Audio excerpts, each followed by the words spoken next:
Let's crack open a beer and share some thoughts.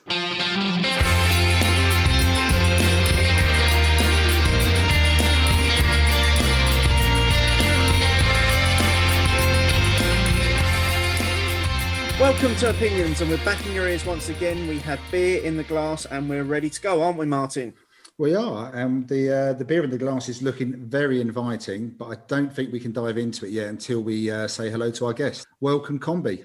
Hi there, gents. How are things? Not too bad. Thank you for joining us. And for anyone who's not sure, Combie's from Round Corner and has very kindly supplied the beers for tonight. First beer, Steeplechase Pale Ale. Should we dive in? Yeah, let's have a taste and then Combie can tell us all about it. Cheers. Cheers. Yeah, cheers, gents. Cheers. Yeah, so it's a kind of a pale ale, one of our original lineup of beers. So we kind of started with a core of kind of 5 beers, actually. And this is one of the first out of the tank. Kind of quite simply, it's our kind of ode to Sierra Nevada. So kind of Colin Page, who's the other co-founder of me at Round Corner Brewing, we're of a certain age, and we've been drinking and making craft beer for a long time, all around the world. And probably like a lot of people who love beer, you know, one of our first experiences of a great tasting hoppy beer was Sierra Nevada Pale Ale, and just a stunning beer. And so we brewed Steeplechase to be a kind of very accessible. It's 4.4%. It's got a mixture of representing our own influences, New Zealand and Pacific hops. You know, really balanced level of bitterness. You know, color nice and golden. You know, in some people's minds, that's more than golden, etc. And oftentimes, you know, you get kind of weird comments where people see a slightly darker pale ale and they assume there's a kind of maltier component to it. But like, it's just really nice, balanced pale ale, and we sell a lot of this beer. A lot of it in draft, in particular, in our tap room and in and around us, because you know, just nicely accessible beer, very balanced, and you know, an ABV that you know won't drive you crazy, and we just love it. We drink a lot of it ourselves. Sorry, I was just to say that's always a good endorsement when someone says that, isn't it? Yeah.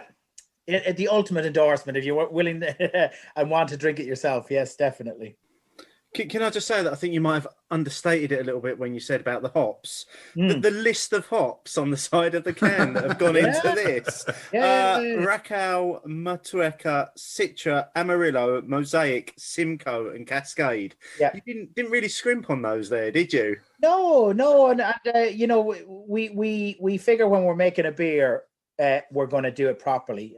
Our kind of definition of craft is the pursuit of perfection, and kind of by that we mean if we're going to produce a beer, we want it to be the best example of that beer in the world.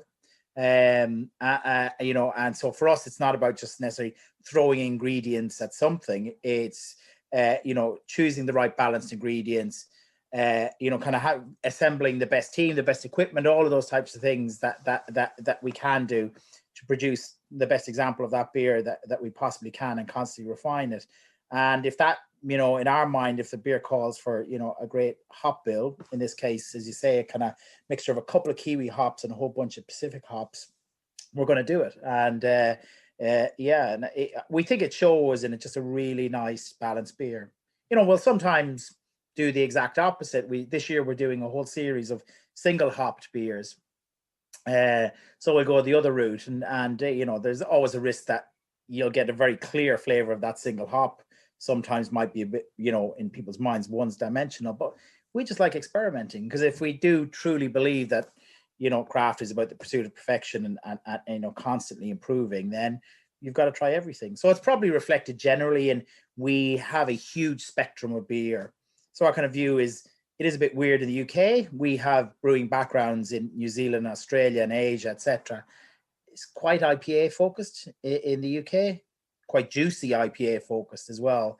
And for us, we just like brewing everything from, you know, straightforward, crisp Helles lagers to, you know, very deep porters and stouts, and all the way to imperials, etc. So, you know, we like pursuing a variety of styles, but there's nothing beats a nice pale ale on a sunny day.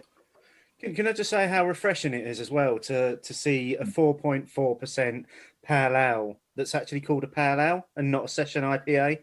Yeah. No, do you know what it is funny? It's you did trigger a memory because we do a session IPA called Drovers, which sells really, really well.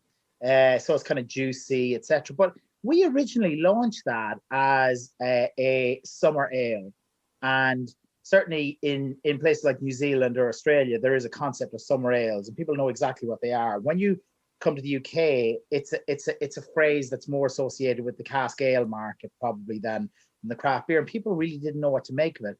So we took almost the identical liquid, mainly lemon drop hopped. It's beautiful kind of tartness to it. And we said, it just didn't sell that well outside our own tap room. Sold really well, just didn't really sell anywhere else. We slightly altered the hop components a little bit, but it was essentially the same beer. Called it Session IPA. Bloody went through the roof. I was like, I'm going like, you know what? I give up a little bit. Yeah. It's a great beer, but it always was a great beer. It just so happened that we didn't call it a Session IPA. So yes, I have views on I suppose the practicality of what you have to call a beer in order for it to get noticed in these markets. What's your thoughts, Steve, on it? It's delicious. It literally does. It's exactly what you expect it to be. It's got there's a little bit of a malt profile going on in there that just underpins all of those hops that are just playing together so well. You get this sort of like lovely sort of like citrus light pithiness in the middle, and then you do get a really light bitter finish on it, and it's the sort of bitter finish that's actually really refreshing as well. It does draw you back in for another sip as well. Yeah, I can definitely see the nod to Sierra Nevada Pale Ale with the balance. Making it the 4.4% obviously does make it more accessible than perhaps necking 6 Sierra Nevada Pale Ales, which I'm sure we've all done in the past at some point and have paid for it as well. Yeah. It is incredibly well balanced, and this is definitely a beer you could drink in pints, and I imagine at your tap room it would go down very well in that format, being pulled off the draft line. I mean, interestingly, I can't remember if we've mentioned it yet or not. 330 cans as well, Steve. I know it's. I can't actually remember the last time we featured 330ml cans on the show. I am really struggling. I think we've had a few 330 bottles, perhaps, but can wise, can't remember. It's been ages. Yeah. Is that purposeful, Combie, that you've gone for the 330s over the 440s? Yeah. I think, as I said, because we kind of we're a bit long in the tooth in terms of kind of craft beer around the world and stuff like that, we kind of tend to not follow, current trends. We kind of, in our own minds, make up our own mind about what beers we want to make that we think will work well, and we listen to our clients, etc., but also the formats and stuff like that. And we like 330s. We find it keeps the beer fresh, for longer. You're getting through them. The price point, in our mind, we're all about accessibility of beer, and accessibility of beer comes not only from, our branding, which we believe is very strong. We win a lot of awards for our branding, but like it's not designed to be exclusive or put people off. The liquid itself is designed to be, if we're trying to produce the best example of a beer in the world, it's got to be kind of, sessionable, accessible, very easy to drink. And then we think 330s are part of that. Is it can come at a price point where it's not going to break the bank for someone to buy that beer and enjoy it. And if they like that beer, to have more. Because in addition to kind of, craft is the pursuit of perfection, we definitely have a view that we want to be known as people who produce great sessionable beers. So yeah, generally, if you've got a beer that's wholly leveraged off volume, that's a tough market to be in, as the major lager producers would know, because as just, 40% less volume of beer is sold in the country than would have been at the height of 1996 was the height of beer sales in the UK. So as a result of that, though, kind of a lot of people, we feel, have gone almost the opposite direction, is introducing, say, flavor profiles that are very striking for the first sip or two. And then actually after that, you might struggle to make your way through the whole shebang. And in our minds, even if we're producing a bigger beer, we want people to really enjoy the whole experience of that beer and ideally order another. So if someone is having 3 or 4 beers in a night, you know, through the spectrum of beers we have, through the accessibility of beers we have, through 330s as opposed to other formats, we would like as many of those beers as possible to be ours. So, you know, there's some of the thinking that's behind it. But, you know, certainly from our point of view, 330s work for our beers, we believe right now. But we've done 440s. It's a kind of weird world of, as an example, once you're down whatever route you are, 330s or 440s, it's quite difficult to mix those formats because your mixed packs suddenly become weird of 440s and 330s and gaps in boxes and stuff like this. So you tend to have to make big decisions. But, you know, you'll see a lot of people who have their core range or maybe their supermarket range in 330s, and then they'll have their, you know, more craft range in 440s, etc. But yeah, I'm sure we'll come on to it later with society. I have big views on the bigger the beer, the more it should be in a 330. That's where I do have religion. But we can come on to that later. Yeah, we'll put a pin in that one, and we'll come back to that. Now, Combie, you've mentioned a couple of times that you're a little bit long in the tooth, and you're quite well travelled. So tell us about your journey into beer and to setting up Round Corner. Yeah, so I've always liked beer. Growing up in Ireland, everyone, you know, Guinness is what you first drink, and then you kind of move on from there, etc. And so I moved to the UK when I was young and kind of worked away in the city, etc. But I always had a love of beer. I met a Kiwi a woman who's now my wife, and we decided to leave the UK and move to New Zealand in the early 2000s. And then I kind of had this crazy ass notion that I was going to buy a brewery. So this was 2004. So I moved to New Zealand in the search of buying a brewery, a craft brewery over there. And I didn't end up buying it because I had no money. I was just deluded, right? But my delusion led me to the guy who I've set up Round Corner with, Colin Page, because I visited every craft brewery in New Zealand, which definitely, you know, was and is probably a step ahead of the UK craft beer scene, just in terms of its level of kind of craft beer as a proportion of overall beer sales and some of those elements. But I met Colin, who was running the biggest kind of craft brewery in the country at the time. And he's a fellow Irishman, studied in Heriot Watt in Edinburgh, and came out of there and worked for a few independent breweries, but really there was no independent or craft beer scene for him to chase. This would have been in the, you know, kind of late 90s. So he moved over to Australia and New Zealand, and that's where he's been for the last 20 years. And so we really hit it off. And then we nearly built a brewery. And this is where it sounds a bit batshit, but actually it did happen. It's like we nearly built one in New Zealand. We nearly built a brewery in Vietnam and in Cambodia. And we were kind of chasing all sorts of crazy stuff of where we build our brewery. And then we forgot about it for a while. He moved to Australia to run a brewery called Stone and Wood out of Queensland. And I moved back to the UK and just went back into my city job. But about 7 years ago, another friend and I got involved in kind of thinking about a world beyond just the day-to-day 9-to-5 job. And one thing led to another, and we ended up buying a livestock market in the wonderful East Midlands town of Melton Mowbray.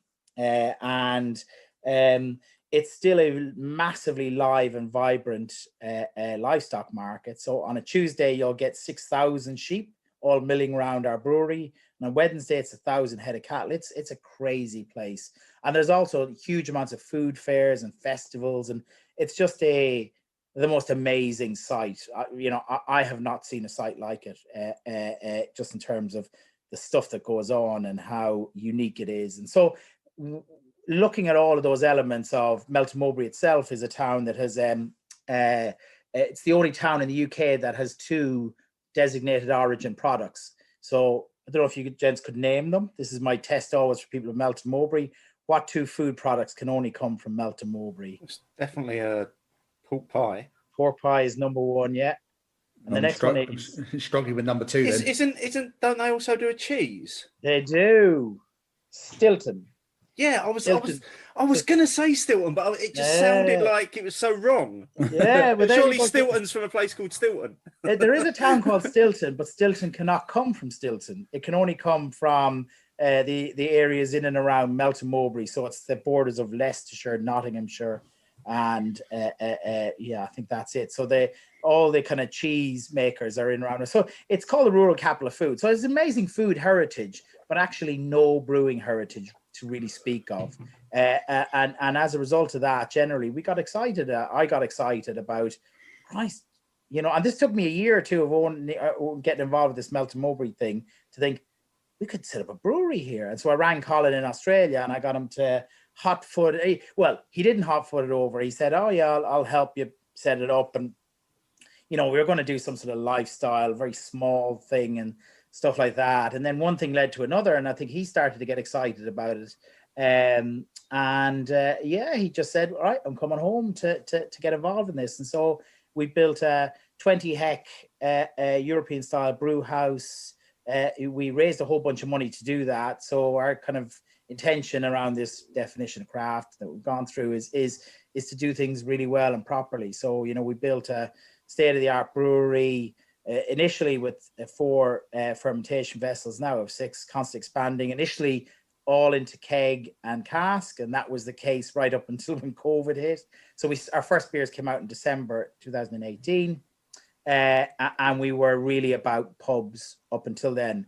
And it had really started motoring for us. After a predictably slow start for the first year or so, it really started motoring for us. And then, COVID hit and we thought, oh my God, we had a brewery full of kegs mainly.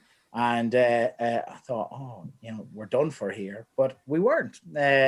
We kind of managed to pivot as a lot of small brewers did into doing all sorts of things. And we've gone from relative strength to strength, through all the pivots we've had to take. Your viewers can't see it, but I'll show you the vessel that saved us. And I get very emotional when I think about it. But what I'm holding up is a growler, 3 1/3, 64 fluid ounce US style moonshine jug. And so it was into these vessels that we decanted all our keg beer to order to 650 households around Melton Mowbray. And we just delivered these non-stop through March, April and May of 2020, just hundreds and hundreds of orders. So we became a beer milk service in a ridiculously busy, crazy way, which wasn't very profitable, but was enormously affirming for us as a business in terms of having a supporter group. And so that little growler saved us and allowed us then to kind of get into the world of canning more of our beer and developing then beyond our traditional focus on pubs into stores, into particularly online, which we'd always had a bit of, etc., and all the traditional things. So yes, it's been an interesting journey setting up a brewery that's you've been going 3 years now. So as a result of those growlers, did you end up wasting very little beer then? Were you able to save most of the beer that you had in kegs? Yeah, we threw away zero beer and we were a bit shocked ourselves. We got through the beer that we had and started brewing again after about a month. So we just rinsed them. They, hundreds and hundreds of 3 1/3 pint orders every week. It quickly gets through a lot of beer. And assuming that was people obviously returning those growlers for multiple use. It's enormously environmentally friendly because it is a milk service in the sense of what someone does is they buy the growler and the fills off us. And once you buy the growler, you just return your old one and, the growler just gets recycled. So we had, at the start of it, these growlers, we bring them over from Kansas we had 800 of them out there in the wild because it was always the way that people got takeout beer out of the brewery. So we were very community centric. So people didn't buy cans, they bought growlers of our beer and got them filled at the brewery. So we had a fair amount of them out there in the market, but we just so happened that a couple of pallets of these growlers arrived in early March And it was just a lifesaver. If they weren't there, we would have had nothing, no vessels to put anything in. And so you just recycle them. And so we immediately, when it started motoring, put in the order. And of course, it takes 3 months to come from Kansas. By the time the next lot of growlers had arrived, the lockdown was over, etc. But we were days where we were just hunting down growlers as well as everything else and trying to recycle them through. But out of 1,600 growlers, we served hundreds and hundreds of people every week, just constantly washing and filling and washing and filling. And it was, hard work, but rewarding in its own way. You must have probably increased your footprint around the area, wouldn't you, with that as well? Yeah. Unintended consequence? Yeah, big time. Like, I think we thought we knew everyone in our community that there was to be known, because our tap room was quite successful up until that point. So probably around 40 to 45% of our beer was sold through our own tap room. So we've always had a very big direct to market focus for our brewery. So we thought we knew everyone, but boy, did we not. When you have like 600 people demanding beer, and that's for us been enormous, because that has not continued. We do not have 600 people now getting growlers of beer from us every week, but all of those 600 people very fondly remember us and what we did for them. And a lot of those people come to our tap room, every week and everywhere, as often as they can do. So it's, we have a much bigger community footprint than we ever thought. And we start doing things differently now, as for instance, like, we would do a lot of social media and all the things. And we have a website, a web shop that we sell a fair amount of beer from, but like, I'm sure there's not that many breweries that, I and lots of the team will go around delivering flyers at Christmas, because we want people in the community to know we're there. So we would have done like, 10, 11,000 flyers through people's doors in our community, just to make sure that they know there's a brewery there. We probably only realized through the pandemic how important community support is. So our definition of community is very geographic. It's great to hear that what you've done during this period of time is that you've obviously ridden the storm a little bit, but also you've managed to create this amazing sense of community in the place where you're based, that those people are now coming back and essentially rewarding you for your service during lockdown. That's so good to hear. Yeah.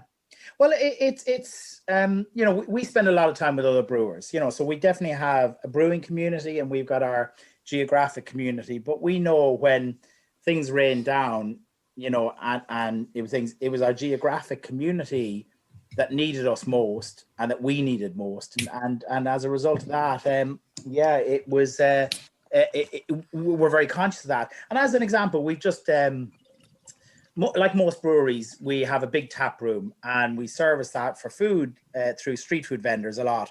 But we've just decided that we will build our own offering in addition to running street food vendors. And so kind of as a result of that, we kind of built a pizza restaurant that we just launched this week. But we built that not with, we brought in a pizza consultant from Italy and all the type of things to help us make sure that the pizzas themselves were good. But the actual pizza kitchen was built by volunteers from our tap room. I don't know any other industry where people would willingly give their time, and they give a lot of time to build you. And we're business with shareholders, a tap room, because they love you and they want you to succeed and all these types of things. So we feel a bit emotional and grateful about that. We'll never forget them, and I hope it's vice versa. And our intentions are not purely about being in our community and that's it. We want to brew some of the best beers in the world, and clearly been seen for that, and for those beers to travel a long way. But in our mind, we've got a very clear sense, and we tell a lot of stories in the beers that we distribute and on the cans that we have. And one of the intentions of those stories is to bring people to our brewery and our tap room, and to create a pilgrimage, a place of pilgrimage to beer, to good beer, and having such an iconic site and great people who want to welcome people from all around the world is for us important. So we have a very clear vision of what we want to be and who we want to appeal to and what we want them to do wherever in the world they're drinking our beers. And one of those things is to go, bloody hell, I must go to this Melton Mowbray livestock market, eat a pork pie, have some Stilton, and drink a lot of Hopping Spree, as an example. I'm not sure about you, Martin, but I've absolutely, as Combie's talking about it there, I've literally fallen in love with the place without even ever having visited, and now all I want to do is find my first available weekend to come and spend the day just sat at your tap room. It just sounds like the most amazing space, environment, and atmosphere that you could have possibly created. Yeah, and like it's not flash, right? But it's like 20 acres. It's a big site, and we have on one side a huge open space that's a bit of a sun trap, and then the other side we've got acres and acres of covered sheds, and so we are in the most ridiculously privileged position that whether it's raining or whether it's sunny, we've got places that we can stick as many people as want to come there, as many people as we can buy seats for. And it's just a very privileged position. It's not a lucky position because we deliberately chose the place because we thought that was something that we could do. And I think like Melton is not any different to other. So the word market town, it was where that phrase comes from is a livestock market. That's where originally the town charter indicates that there was a livestock market in whatever town is called a market town. Most of them have disappeared over the years. Vast majority. There's only 100 markets left in the country. And most of those are out of town because the logistics make it easier for bringing animals on and off. So Melton is really unusual that it's a proper old school rural service town, and it's got its market in the center. And we've got a huge farmers market, which is not a creation of the last 10 years with people, who've gotten the bug for, whether it's street food or whatever. These businesses have been there for 50 or 100 years selling their pork pies or their, there's 3 or 4 butchers and a fishmongers and a cheese. And so it's just this amazing, weird place that we would love more and more people to come and see. And so, even to the extent that we've thought about the world even beyond the brewery. If we don't see ourselves as natural owners of pubs or anything like that. We want to run a brewery and a tap room, but we've always had this concept of called the Melton Embassy, of taking maybe our beer and some of the other products from Melton Mowbray, and you've been able to transfer those into little kiosks or whatever, where you could sell that a little piece of Melton Mowbray, whether it's cakes or things and stuff like that. And then maybe one day we'll do something like that with our partners. So it's a lovely town, not a flash town by any stretch of the imagination. And so there's a little bit of a regeneration exercise that we get a lot of support from our council in getting involved in. And this is not unique to Round Corner. There's many other breweries that, would have very similar community promotion aspects of their business. And breweries around the world have, some magnificent ones have, well-noted community regeneration aspects to their businesses, and we love it. So to give someone a product that they can be proud of and that they want to ship to their friends, or that they want their friends to come into Melton Mowbray to drink that product and say this is one of the best in the world, like, it gives us a sense of buzz. It gives them a sense of buzz in a town that, oftentimes when I first arrived, people would use very derogatory language about, probably still would do in the parts, but I know what that town's capable of, and I choose to, along with Colin, utilize our brewery selfishly for our own benefit at times, but in association with all these people to promote that town. And I just know that both entities will win on that basis. So yes, please come. We have tons of festivals. So as an example, and then I'll finish about 4 of the biggest food festivals in the country happen on our site. So there's the Pork Pie Festival. There's the Melton Mowbray Chocolate Festival, the Melton Mowbray Cheese Festival, the end of next month. That's back on, the biggest cheese festival in the country. And then the Melton Mowbray Food Festival, which is the New York Times top 5 food festivals in the world. And it's a stunning food festival, 14,000 people. You can imagine how much they drink at that. So we like that. And this year, we've got the National Pétanque Championships on site. And then I hope the World Quizzing Championships. We're working on that. So we like all these. The crazier, the better, to be honest with you. To be fair, you had me at pork pie. Yeah, I was going to say pork pie and cheese, and an apology to any listener who's tuning in and hasn't had a bite to eat. You mentioned Hopping Spree a couple of moments ago, which me and Steve have already cracked open because the 330 Steeplechase evaporated in the glass fairly promptly. We do have a problem with that on this show, don't we? We do. Evaporation, It was so drinkable, that Steeplechase. Cracked open the West Coast IPA Hopping Spree. Now, I noticed you've obviously got a bit cheaper on this one. You've only used 6 hops. It's a disgrace, really, only using 6. So we've got Centennial, Cascade, Amarillo, Simcoe, Mosaic, and Citra. Yes. I mean, I'm not sure I could have listed any other hops I would have wanted in there anyway. There you go. Well, all complimentary. Yeah. So, I mean, what it is, it's a West Coast IPA. A kind of style in our minds that's still a bit underbrewed and underappreciated, versus its kind of juicier, more sugar-laden cousins in the New England IPA category. But it's just a beer style we love. And this beer is 6.6% ABV, kind of very crisp. We started it actually as a filtered beer. So we pursue whatever we believe is best for that style, we'll produce. So we try and not have religion about either brewing techniques or whatever technology we can bring. So we would have filtered this beer quite a bit at the start and thought that was nice for style. Then we stopped filtering it but you still get a very clear liquid. You'll notice a lot of people, yet again, if we talk about that malt backbone in there, they'll kind of see the color and they'll kind of refer a certain maltiness to it, and it does that. But in our mind, that's quite a balanced level of beer. This is 3 times European champion, so it's won the gold medal at the European Beer Challenge, one of the biggest beer competitions in Europe. 3 times it's taken home a gold, just most recent this last week. And if we have brewers that tend to come, we get a lot of brewers because we're right in the center of the country. They come through, they drink this.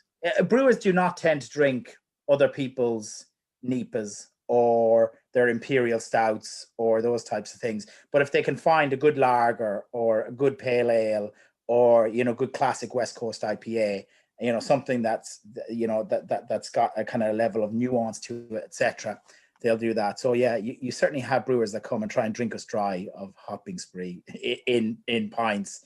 And it was the first beer we ever produced.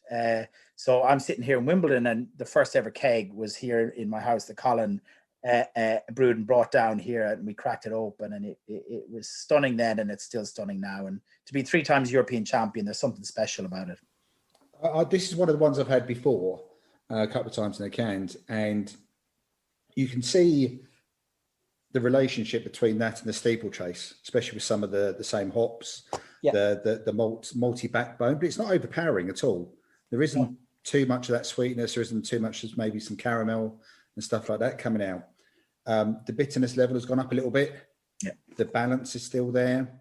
It's definitely got a drinkability about it again. And I sense from what you're saying, Combie, that balance, drinkability, accessibility is, some key words that you want to always illustrate in your beers and stuff. I think it's a superbly drinkable beer. And, I would joke with you and say, I wish that was in a 440.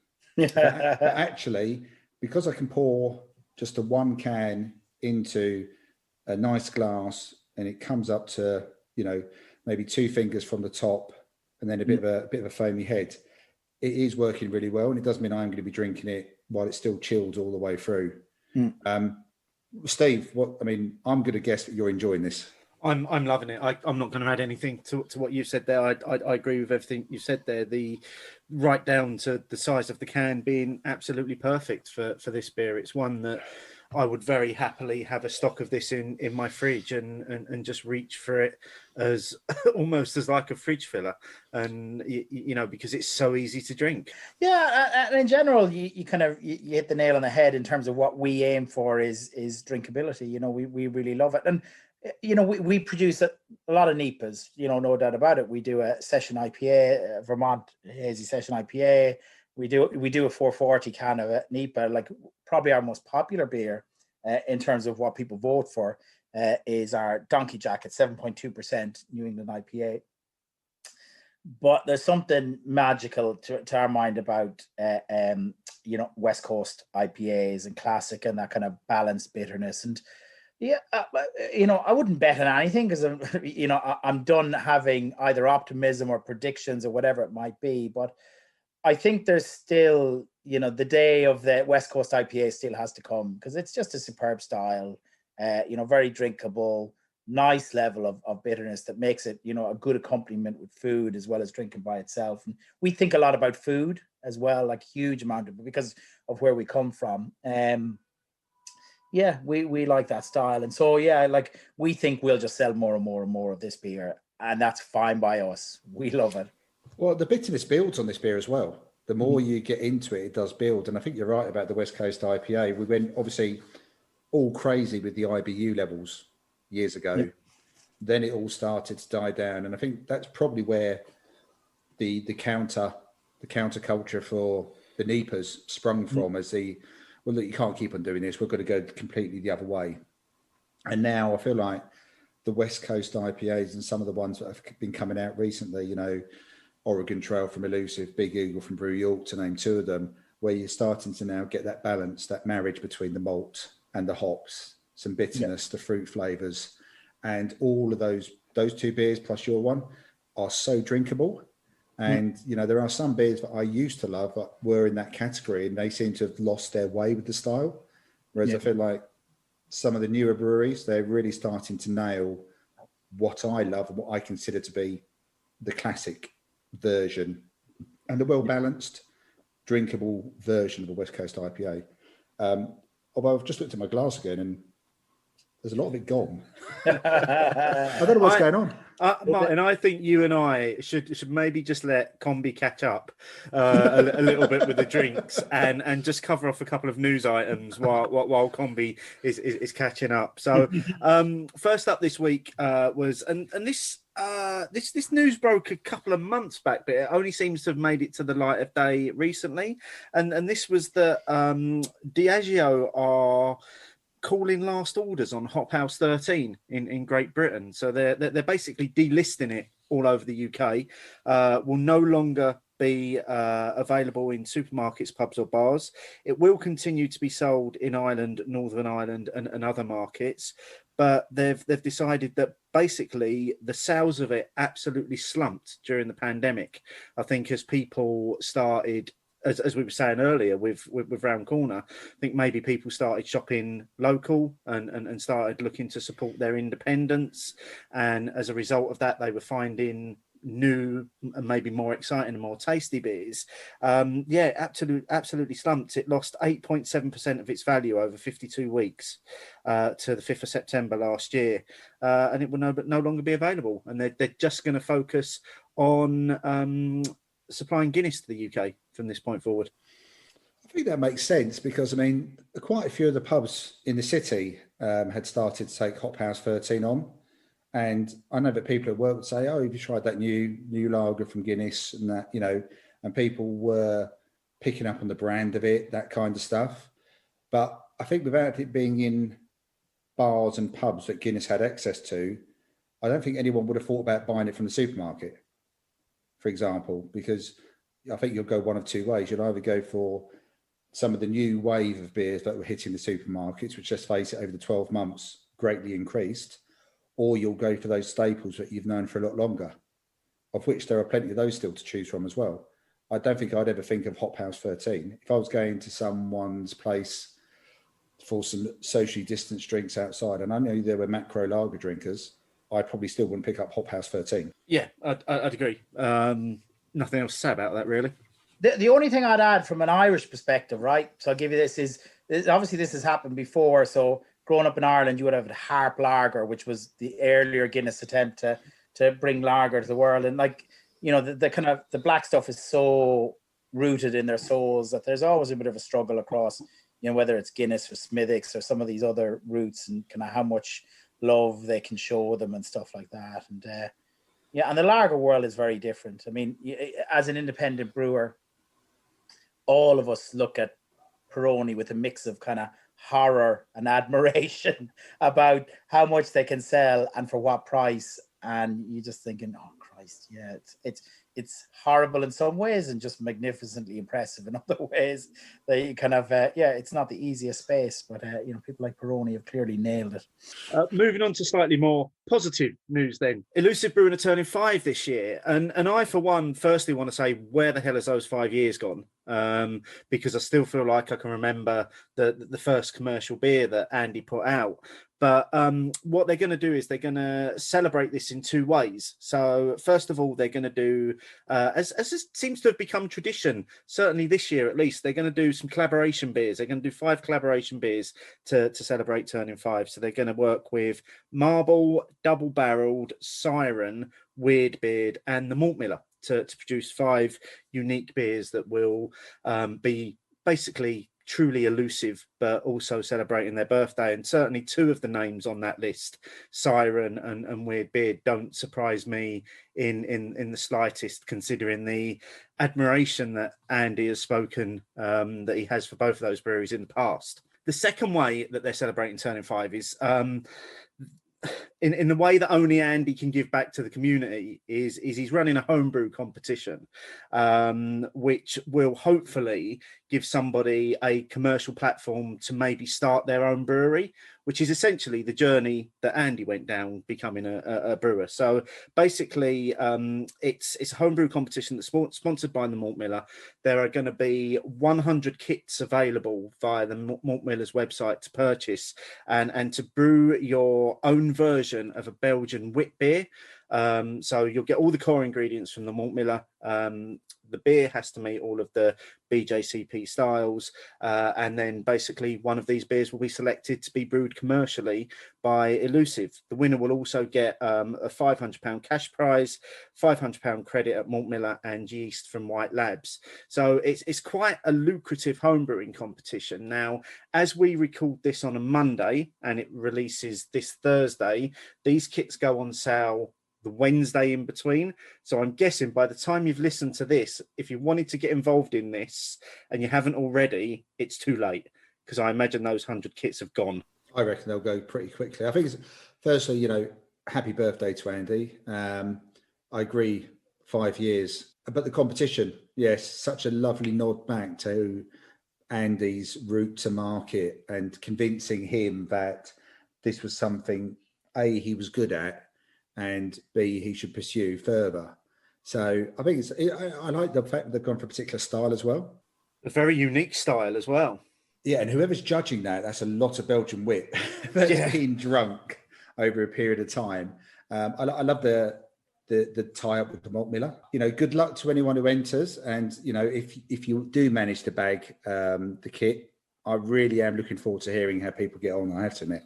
Yeah, I'm looking forward to seeing some of the entries come through. I think the closing date it's in the middle of July. So I imagine the first commercial brew of that might not be until September, maybe early autumn time, by the time everything's been sorted.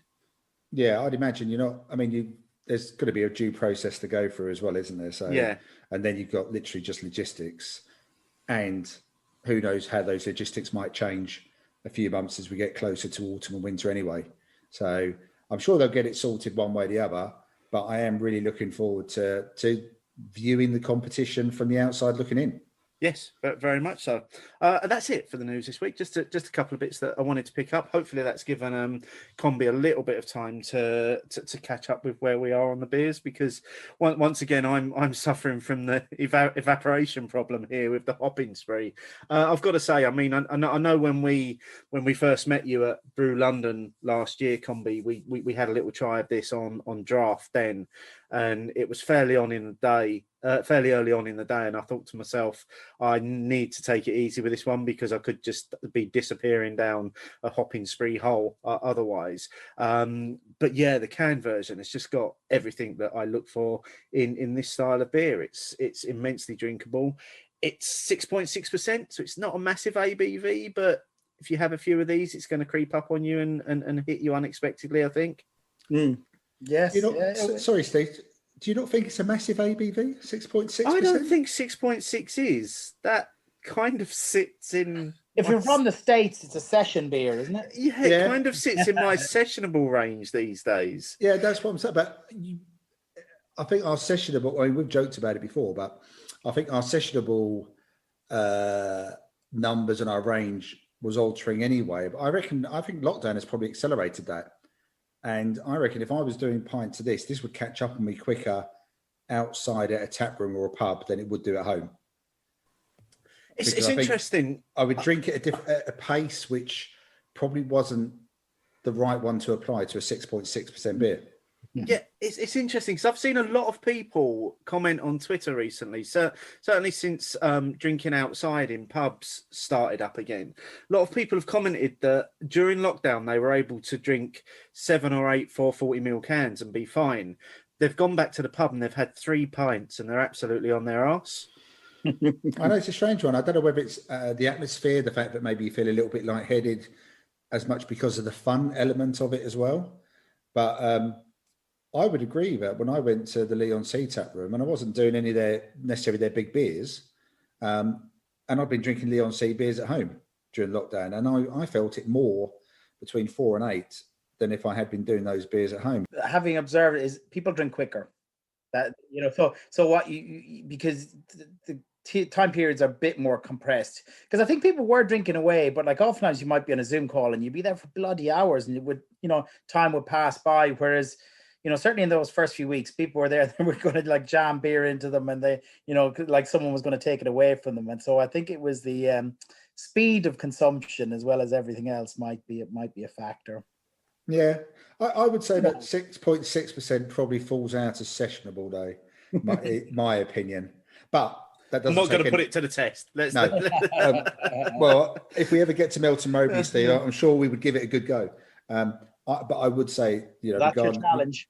Regardless of the ABV, it's a fantastic West Coast IPA. Thank you. Yeah, very, very, very delicious. Very tasty stuff. With that, let's move on to the next beer this evening that we're going to be trying. And this is the Mackinaw American Brown Ale. So Combie, do you want to tell us a little bit about this beer as we're getting it into the glass? Yeah, so this is an American Brown Ale, not to be confused with obviously an English Brown Ale. So this is a style of beer that originated from the kind of American home brewing scene in really the 1980s and onwards, which has kind of got the malty elements, and I think we've got like 7 malts in here. But then which its UK equivalent wouldn't have, then has quite a healthy hop bill in there as well. So you get the kind of counterbalancing of the kind of nutty maltiness with the a healthy amount of hops, and yet again kind of produces just a really balanced beer. This beer kind of fucks with people's heads or fecks with people's heads, whatever way you want to do it. And we like beers like that kind of mess with people's prejudices or whatever you might want to call it, assumptions of what a beer should be, because they'll look at this and they'll think it's brown, cask, old manny style thing. Yet when they drink it, it's got a kind of very beautiful, it's got a good hop aroma anyway, just straight out of the out of that, and a level of maltiness and chocolatiness on the nose as well. And it's just a really lovely beer that we are always fascinated who drinks this. You'll find a healthy mix of men and women, young and old, drinking this in a way that brown ale, probably in the traditional ways, would tend to be towards males and older fellas at that as well. And we just love that about this beer. And this beer has kind of surprised us. We did it originally as a one-off. In fact, we'd never intended to brew this. We had brewed, you mentioned earlier in the preamble, one of our beers that we did in plantation rum barrels, which was our Imperial Gunmetal. But a kind of a sister beer to that was called Curfew Bell, also brewed and aged in those barrels. And we tried to sell that beer to one of the beer clubs, beer bods, and it was just too expensive for them and they couldn't make it happen. But they said, we would be really interested if you could do a brown ale that was a bit more accessible. And we just came up with this recipe, in double quick time. It's kind of 5.2% ABV.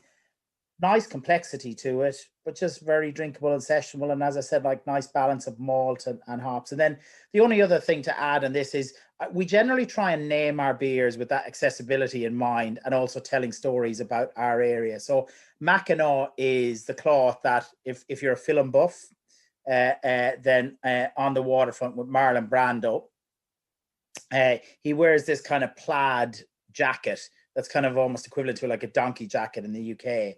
And that's made from Mackinaw cloth, which is a town in upstate Michigan in the States. And it's basically a kind of twin town to our own Melton, where donkey jackets made from Melton cloth.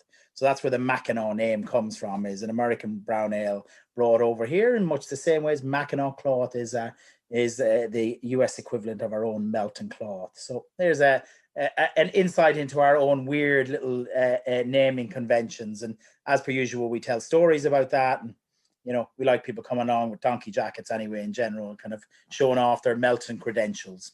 We love facts. We love facts. And at the risk of offending anyone, I'm just going to say it's a really nice hoppy brown ale. That's what it is. Yes. You know, it's really soft and balanced. All the flavors just play so well together in that, and it's just a really smooth, easy finish. I mean, do you do this one on cask? Because if this is a cask beer, this is an absolute winner. If you can get this poured through a hand pump. Well, it's interesting. We first thought we'd brew this as a one-off, and we've been brewing it away ever since, into keg and into can. And we're going to keep on brewing it because people keep on ordering huge volumes of it from a kind of trade perspective and stuff like this. The cask is an interesting one. If we maybe digress for a second, we would have brewed half our beers pre-lockdown were into cask because almost all our production was into draft in one shape or form, and half our production was into keg and half into cask. And in between lockdown 1 and lockdown 2, we really went for it hell for leather to produce more cask. And also we have a nitro stout. And we were really intent on making beers that could only be drunk in pubs. And to be honest with you, we got a bit burned. You know, the demand wasn't there. And we're kind of in a situation now that we're desperate to do more cask, but we fear brewing too much again, because we did find ourselves in a position where it didn't sell as well, and we were using capacity that we could have done for other stuff. So yeah, we're desperate to return to the cask market, but right now a bit nervous about where the demand is coming from cask, and you know how much independent cask is going to be bought at what prices and those types of things. But cannot wait to produce more cask beer. We do an English bitter called Topside that's just a magnificent beer. And we produce some beers that, exactly, a bit like this as well. So we have 4 or 5 cask beers that we're desperate to make, but a little bit apprehensive about where the demand's going to come. So we're just going to give it a month and see what happens. Oh, that's understandable, but I would echo Steve, the reason for Steve's question. This one I can picture on cask, that little bit of extra body behind it, and that natural carbonation that you'll get from the cask. I agree. I think would work so well with that beer. It may mess with people's heads a bit more even. Yeah. Because your hoppy brown beer on cask. But I can definitely picture that in my mind's eye. Out of the 3 beers we've had so far, this is the first one I thought, ooh, cask. Yeah, I'm going to slow down on this one a little bit because I'm going to savor it a little bit more. This is in a slightly different design can as well. That's a lot more tactile. You've got your prominent branding on it. I'm going to take a wild guess. Is this maybe a seasonal, as where the other 2 that we've drunk this evening are core beers? Yeah, so we have like core beers are in we call it original design, but it's got a kind of template to it, so people know it's our beer. Round Corner is very prominently displayed, but we also, with this accessibility in mind, we want people to be able to read the beer and see what's the name of the beer, very clearly what the ABV is, what the style is. And we try and give names to beers that people won't be embarrassed about asking for in a shop or in a pub.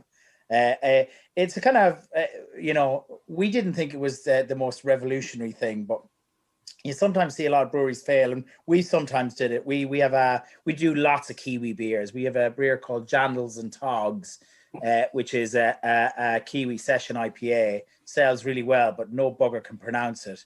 And so we thought, oh, that's a bit of a mistake. So yeah, I'm a big fan of name beers things that people can pronounce, and then they can buy that beer. Okay, we'll come back to that on the next beer. While we're finishing off the Mackinaw, let's get on to this week's question. Opinions, opinions, opinions, opinions. Which was, do you think taprooms are an essential part of a brewery's offer? Now, I was quite excited about this poll because this was a repeat of a poll that we did back in November 2015, when we first started doing these regular polls as the Beer O'Clock Show, and when we first featured them on a show as well. Now, back then, we only had 143 votes, with 56% of people saying yes and 43% of people saying no. This time round, we had 569 votes. The majority is still going with yes, but an even more of a majority now, 65.6%, and no at 34.4%. So let's get into some of the feedback we had, and then we'll get into our views, and we'll have a chat with Combie about how important the taproom offering is to Round Corner. Okay, Chicken Dipper at Graham Salander. I think essential is the key word here. Of course, I'll be really happy if I can go and drink beer at my favourite brewery, but not being able to do so won't stop me from drinking their beer. I always check to see if there's a tap room I can drink at if I go somewhere on holiday. Mark Landels at Landels. I don't think essential is quite the right term. I'm sure many a brewery could become successful and revered without a tap, but I do love them, so I'm quite happy for them to be essential. There's something a bit special about drinking beer at the source.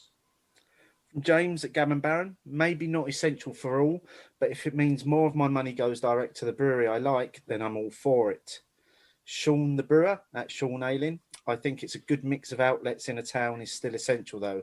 Taprooms, bottle shops, bars, and good old-fashioned well-run pubs too. Cat Soul at Katrina's.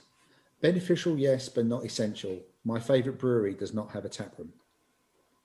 Homebrew Rich at Rich Swin.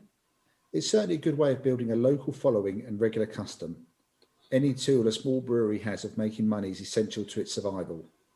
Is there anything better than getting your hands on some brewery fresh pints with 0 mileage on it, enjoying it where it's made?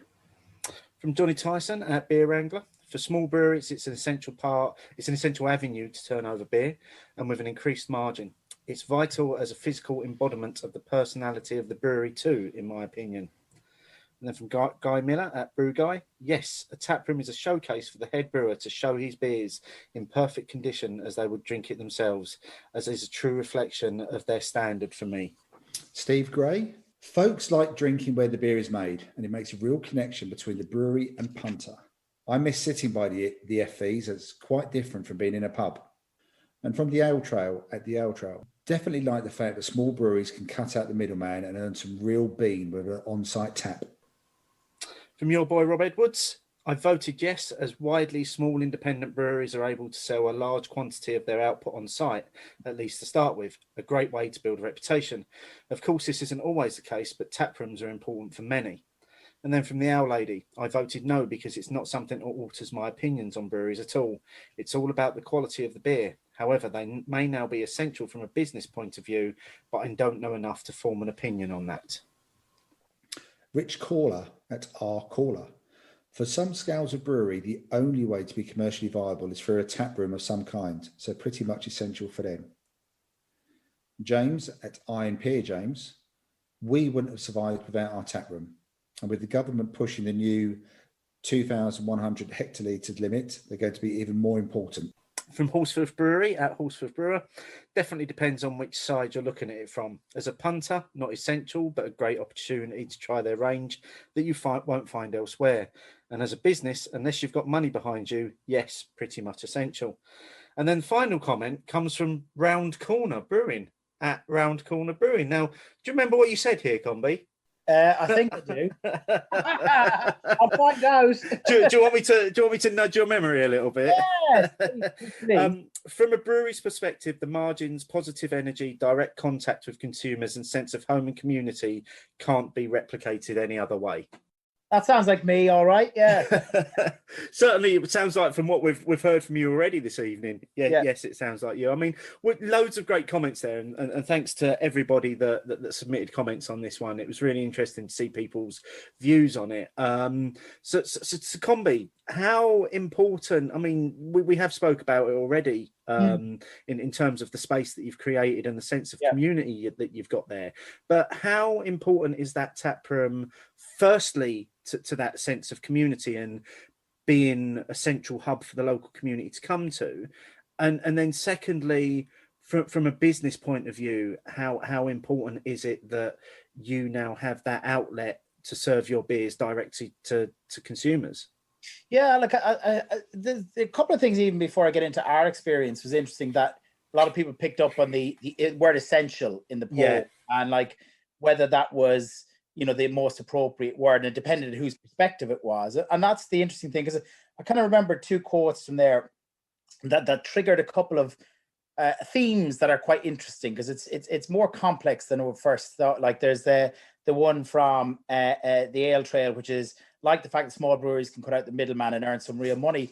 And there's a probably subset in that might be is that the perception maybe that breweries that set up their own tap rooms are somehow disenfranchising, whether it's pubs or other areas. And that's a level of complexity that always where breweries set up direct channels, whether it's web shops or tap rooms, there's always a kind of a sense of, are they trying to circumvent the established routes to market of, you know, through whether it's pubs or shops or whatever? And I certainly don't buy that. I think you have to have a diverse mechanisms to get to customers, etc., and to show your product. But I'll come on to that and how we view that. And the second one is from a really good guy, James at Iron Pier, which is around him saying that we wouldn't be there without that, and that actually some of the storm clouds still have to pass in the sense of the government's duty legislation, which may penalise mid-range, smaller breweries above 2,000 hectolitres. And certainly from a duty perspective, breweries pay huge taxes. We pay taxes at VAT levels, at duty levels every month, VAT every quarter. We have a lot of money going out, oftentimes before we get paid. And tap rooms are a hugely important mechanism to keep cash flow going, because you get the money immediately from your customers and you get the full access to the full margin, etc. And so I'd certainly echo James's comments around how important they've been to the survival of breweries, because let's not forget, breweries got no dedicated support through the lockdown period. So there's support from a furlough perspective and some other things. And those of us, and we did get some support, but that was purely based on us running taproom almost as a defined entity. But if you were just running a brewery, there was nothing dedicated to support you through COVID, and that makes it really, really tough. And so I think some of the businesses that will struggle in this new world would be businesses that don't have access to the taproom or their direct clients, whether that's online or via the web shop, and are very much dependent on those traditional routes to market. That's a personal view. But I'll kind of come on to us then. Is I love tap rooms, and that's informed by not only my experience here in the UK, but in New Zealand and Australia and the States, and actually especially in Ireland. It's quite interesting. In Ireland, the licensing laws are much more strict than they would be here in the UK. It is more difficult to get a license and much more expensive. And as a result, there are not many tap rooms in Ireland at all. And so I think you see clearly the value a tap room delivers to a brewery being able to give a drinker the experience that the brewery wants their liquid to be best presented in. The absence of that really strikes me as a horrific thing in Ireland, where there isn't many tap rooms. The pubs don't support independent beers as a result of that. Drinkers don't have a place to go to, almost like a show home for that product presented in its most perfect condition at source in the best way with all the storytelling, etc. around it. And I think it leaves a gap in the market for drinkers. I think they don't really get access to the full area. So if I look at our position, I love the direct access it gets us to drinkers. And that's feedback on where our product is good. If it's shit, they'll tell us pretty quickly as well. It gives us direct access to the full margin of the business in the sense of we're selling a pint of, the same price as anyone would do. And then we're collecting that and doing that in real time as opposed to offering credit. And the relationship and visibility that a tap room gives you in your community can't be replicated. It would be my view. Is I know that our council and the people of Melton Mowbray know us because we have a tap room and a retail experience.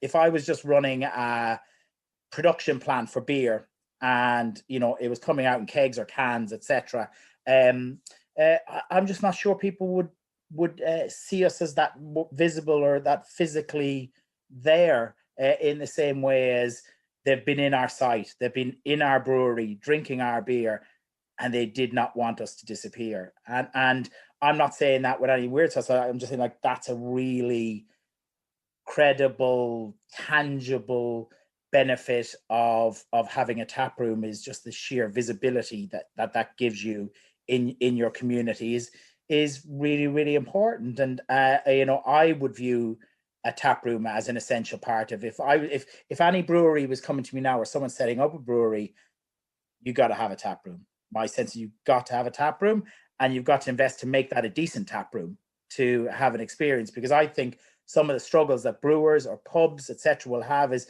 anyone who's looking for a return to the world as it was prior to lockdown and COVID is going to be sadly disappointed.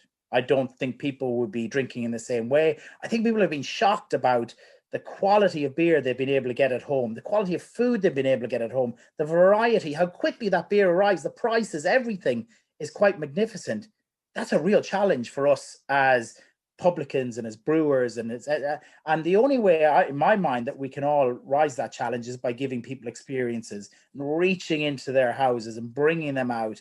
And I think a great tap room can do that, not just for itself and its own beer, but for the publicans around it and the community around it.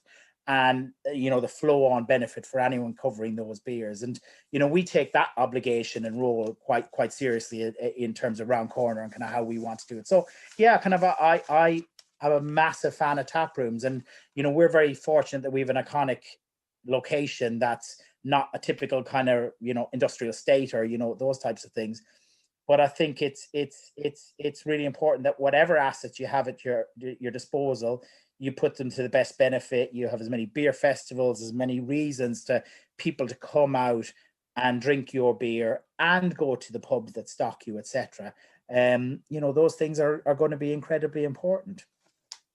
So that's my kind of ode to tap rooms, and I think the absence of them is tough. And you see that in places like Ireland, where they can't get into pubs because there's no real pressure on people to view independent beer as a draft product, because they don't see it ever. They see it in a can in a store, and that's how they access independent beer in Ireland, which is bonkers in my mind. I think this is a rare occasion here where you've left Martin and I speechless there. You clearly really think they play an important role in what you do. Yeah, and I'll go back to that first point. Is I don't see it as an or question where breweries have a kind of ulterior motive to cut out the middle people involved in everything. Is I think in my mind I would love to see a great big reset between the overall relationship between brewers, drinkers, and the venues that we all use. And certainly from us as a brewery, one of the things that we're desperately doing is finding people to really double down on working on, to do whether it's tasting events or, all these types of things. Because I think one of the interesting things that probably breweries have found through dealing a bit more directly with people through this is that, as an example, right, I don't think I would have been as passionate about talking about tap rooms 18 months ago as I am now. But I'll tell you what, a year and a half of shoving bloody beer in boxes and relying on couriers who smash them up on the way soon gives you a sense of that has its limitations, that model and that marketplace. Whereas serving pints to people and they're having a great time and they're loving your business and your brand and what you stand for, there is nothing that beats it. Just the buzz, the joy you have of doing your work. There's no joy in shoving cans in cardboard boxes and shipping it out to nameless, faceless people. It's very rewarding, and I think they drink the beer and love it. And I get such a buzz out of that. But the physical aspect of it is quite, oh, there's a courier. They've lost 1 in 5 parcels. Someone's really pissed off and blah, blah, blah as a result of it. It has its place, and we all have to have now web shops and those types of things. Nothing beats serving a pint directly to someone and then thinking, what's the next one I'm going to have? And I love this beer and I'm going to search for this beer wherever I go. It's a dream, for a business. And we hope that that's something that we can then give to stockists that want to stock our beer. And we find this symbiotic relationship. We have a lot of stores. So, people might think that the choice for a brewery is to go to a supermarket or to a pub. But we found weird places where, like garden centers, as an example, you wouldn't believe the volume of beer that's sold in garden centers and the storytelling that goes on in garden centers and delis about the producers of those products and how many people we get come to us via our website who have first encountered our beer in some deli store where they were given the story about this amazing brewery in Melton Mowbray.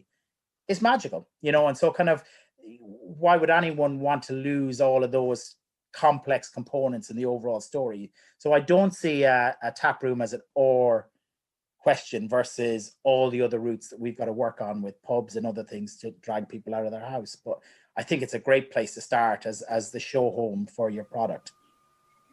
I mean, Steve's right. I mean, I think we were both mesmerised by your passion for the tap room for all the reasons you've described.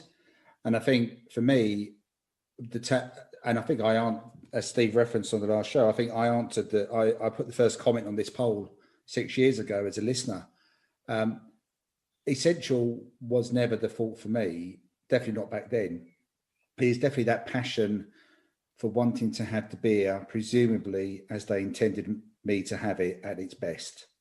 And also, even though some of it is definitely in the mind, the fact that the beer is just brewed 10 yards away, 20 meters, just that sheer thought that you could almost be in touching distance of where the beer is from, always added something to that experience. If we take the Bermondsey Beer Mile, the beauty of that Bermondsey Beer Mile, especially in maybe its younger days, was going to all the tap rooms of the breweries. And when I say tap rooms, some of them were literally just the front of house opened up on a Saturday rather than a necessarily dedicated space as you have now. And yeah, you could just taste those beers fresh, and you may not have seen them in other places because their route to market was so difficult. I do love having beers at its source. I think I would, Sean the Brewer, if you can find a town which has a mix of a tap room, bottle shop, bars, and old-fashioned, well-run pub, you are in the perfect town. I'm not in the perfect town. I haven't got those things, but I have got access to a tap room at Leonsea, whose beers I really love. I like the people. I like the story behind the beers. Yeah, and they're on an industrial estate. It's the best place for me to get their beers currently. So I'm quite happy to make that journey. The tap room definitely has a place, and I definitely think people get a love and an affiliation and an affection for beers if they've fallen in love with them at their own source, and that stays with them. And I would say now, I can't think of that many breweries that I like that haven't opened a tap room recently in the last few years as part of their offering. I love a tap room.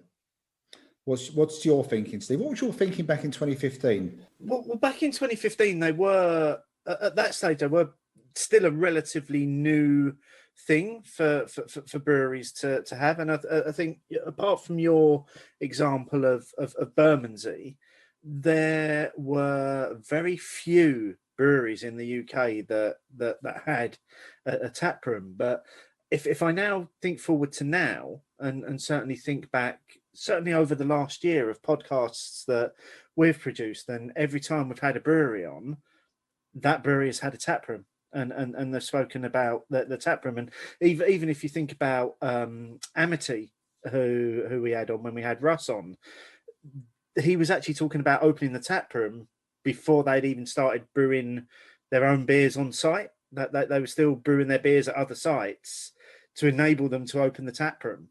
And it was almost that was at the center of their plans. It's like, we're going to open this tap and this brewery space. That's the goal, to do that. But how do we get to that? So it seems to be moving to the starting point for a lot of breweries now. It's like, how do we get our product to our customer in the best possible condition? That's serving it front of house, right? That's our starting point. Let's build the brewery around that. And as you say, you know, Combie, you sound like you're massively fortunate in the space that you've been able to build your brewery and tap room in terms of it becoming this wonderful destination. And I think you do see those up and down the country. You do sort of see destination tap rooms. I mean, I remember back to when I used to work in Leeds, and if I'd be overnight in Leeds with work, I'd actually spend the evening getting the train to and from Huddersfield to go and visit Magic Rock, rather than going out in Leeds town centre. I'd spend time travelling somewhere to go and visit their tap space. And yeah, I think they are an important part, and much the same as you, Martin. If I'm visiting somewhere new, I will look up the breweries that are around and if they've got a tap space or not that I can go and visit, because you are going to get the beer in peak condition, and you do have that opportunity of running into the people that have brewed the beer for a conversation. No, I was just going back to Steve. I was ridiculously excited about the first visit to Magic Rock, because it was a very different tap room. It felt purpose built, and most of the other tap rooms I'd visited to that point, as far as my memory is concerned, were add-ons, and we'll use this little bit of space on a Saturday. Whereas the Magic Rock tap room just was amazing. It was like, seriously, there's the canning line over there, there's barrels one way, and there's taps that way. It was like an amazing experience that first time I went there in 2015. That's what I think really made me start to think, yeah, tap rooms. There's definitely something about being in a tap room that you can get to fairly easily. Magic Rock was what, 15 minutes walk away from the station? Longer when you're leaving Magic Rock back to the station, I have to admit. That's when cabs come in. But I think it's because I do the same. It's very easy to kind of get to, say, the architecture of tap rooms, and by and large in the UK, you know, we could all spend a bit more money in our tap rooms. You know, we want a chipboard and portaloos, disproportionately large in the tap room community. But I think there's an element as well, is like, it's the human element of tap rooms are really, really important. And by that, particularly as a brewery owners, I want everyone who works in my tap room to do nothing but get people excited, A, about beer, and then B, about our beer. You know, so we definitely have a policy where, you know, we want to talk positively always about beer. So, you know, kind of, even if I'm, say, looking at Peroni, I'm very conflicted because I just have massive respect for kind of what they've done in terms of volumes. That's what it should be. You should never like view whether it's macro beer or something else as good or bad, because I think too many people talk down other aspects of beer that don't fit within their views of the world. And I think that's doubly important in a tap room when you're trying to encourage maybe someone who comes in and says, I normally drink Carling, what do you got? And if you don't make that person feel enormously welcome and coach them as to what's the nearest thing that they're going to get to that, what journey might they expect, if they like this taste component, how do they move on to the next? Where else are you going to get that than, you know, in your own tap room where you can control that experience? And where else are you going to start that journey? Because if we're all aiming for the same tiny fraction of people who are already converted to, say, craft beer, we're all screwed, because that's not a big audience right now. And we have a collective responsibility to use our tap rooms and our websites and, you know, and our relationships with pubs to convert more and more people to independent beer. In the end, I think there's always a risk that breweries get a little caught up in their own love of the liquid, and that the liquid is everything. It's a social lubricant in the end. And I think if we don't have respect that that's what it's there to do, is to fuel community and conversations and sociability and, you name it, and not just about, is it a, 4.5 out of 5 on Untapped? We're lost. We're not going to convert enough people. Tap rooms are a great place to convert people. Yeah, and I think as we begin to see the industry and hospitality opening up again, I think certainly one of the things that I've seen on Twitter is a lot of people mentioning how during lockdown they've ordered beers from a brewery online, or they've discovered a brewery online, and their next logical step now is, I want to visit their tap room when I can. That is such a that's such a rhetoric that I see time and time again on Twitter these days. Is, I've enjoyed this wonderful beer during lockdown. Can't wait to visit can't wait to visit the tap room. And so I think it could be a very good time for breweries this summer, on the back of everything that we've just gone through, where we suddenly get lots of people coming and actually visiting you on site. And if we were running a brewery or a tap room on the Bermondsey Beer Mile, or up in Tottenham, or Walthamstow, or whatever, where there tends to be collections of breweries, we might be just seen as another tap room. Whereas running something in a town, where people are desperate for success and a brand that they can hold on to, it feels very good and magnificent, and we get support that we probably wouldn't get in a bigger town. Just loads of great views there, and I've really enjoyed that discussion, and I'm sure we could carry on talking about tap rooms all night long, but, but maybe that's one to continue in the future, at a tap room over a pint. That would be the way to go with that. But thanks to everybody that got involved in that. There is a link in the show notes to the question if you want to click through and have a look at all of the responses that we had. You can do. You can still get involved. Use the hashtag Hopinions, and you may very well find yourself in this next part of the show. Let us know, write it down. Let us know, write it down. Let us know your thoughts and bitter and lingerness. Write it down. So first up, this isn't quite direct feedback. It's something I picked up on following on from our discussion on the last show, which was all about Untapped. There was a tweet from our friends at Riverman Brews that commented on the recent rebranding of Forpure, which isn't what we're going to get into, because I know lots of people have very strong views about that rebranding. But as part of that, what they've done is they've gone into Untapped and they've rebranded all of their beers under their new names. So if you've previously drunk, I think the one was Easy Peeler in the past, that's now branded as the new version of that beer, thus transferring all of your data from the old beer and what possibly was a very different beer to the new beer under a different name. Now, I don't think that's on. I don't think you should be able to go in and mess with the data like that. Well, you're messing with my data. Yeah. And you're also, messing with my views on a product that I've never drunk. Yeah, and Juicebox, for example, was I think a really good beer when it first came out from Forpure. Really enjoyed it. And I think also, was it the bigger version of Juicebox was a 440? Really enjoyed that beer.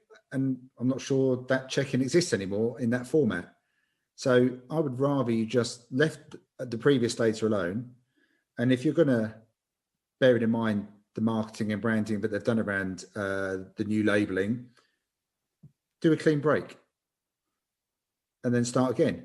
I think all you've done is people who really enjoy using Untapped, you probably just alienated them a bit further as well. Well, it's made you less likely to want to drink their beers now if they're going to mess around with your data so much. Yeah, I think that was a misstep. By all means, create the new beers on Untapped, and it's an extra check-in for almost having the same beer sometimes. Yeah. To actually, I think Wayne from the Irish Beer Snobs, he'd messaged me because something came up on his timeline, and we had shared over, we were chatting over a beer, and it was Juicebox in Bethnal Green. But if I look at Untapped, I didn't have Juicebox then. I had something else. So yeah. Well, upset, yeah. Steve. Yeah. Why did you have to bring that one on? Just because I felt as though I needed mentioning after the last show. I was having such a good time tonight. Sorry, let's bring it back round then. And talking of the aforementioned Wayne from the Irish Beer Shop, he said he really enjoyed the Elusive Brew episode. Seriously gutted that we can't get their beers here. I'll have to snaffle loads when I'm over next. Pity, Wayne. I've already warned you. Steve tries to take most of it every time. So yeah, there's not going to be much Oregon Trail to go around. Yeah, good luck with that one. From Ian Hay at II Hay. Excellent episode. Thoroughly enjoyed it. In strange times in this world, it's nice to know that the show will come along on a Thursday and provide a really good listen. Matt Calaby at Calaby Matt. Loving the recent podcast, guys, but as a home brewer myself, I'd just like to say that in my books, Andy from Elusive is as much of a legend as Ken and Jamil. Bold words. Bold words, and that if Andy's listening, it may well bring a little tear to his eye because I know how much he looks up to those two as well. Yeah. From Craig Henderson at the MCR Smoggy. Another great episode, guys, and it's nice to start hearing your beery adventures again. I agree with you about preferring to hear from brewers or owners. Marketing people are great, but they're telling someone else's story. It's nicer to listen to someone who lived and breathed it. And then finally from Mark Johnson, great show. I'd forgotten that my mother went to Ireland 5 or 6 years ago and bought me back some Yellow Belly beers on a shop owner's recommendation. And it came with some info and one of the comic strips too. I still have it. That's quite cool. And I'm also glad that Combie turned out to be the owner after that other comment as well. Yes. If Combie was the salesman for Round Corner, that would have landed really badly, that one. Yeah. I'm valid. My opinions are valid. It's all about how we plan these things. Moving on to the next beer then, which hasn't exactly got a name that rolls off of the tongue, has it, Combie? No. We breached our own rules on this one. So tell us what this is. So it's a Russian Imperial Stout, quite simply, but it's called Society for the Encouragement of Virtue. So we name beers after oftentimes historical events in Melton or characters or stuff to do with agriculture. And this is a real society that existed in Melton to enforce laws against profanity and vice and all these nasty things that people were inevitably engaging in Melton Mowbray, probably still are. And this society then had rules about how they do that. So we thought it would be fun to name a big, strong Russian Imperial Stout. And we use words like containing all of these wonderful profanities and vices in the making of them. But it's a barrel-aged Russian Imperial Stout named after that society.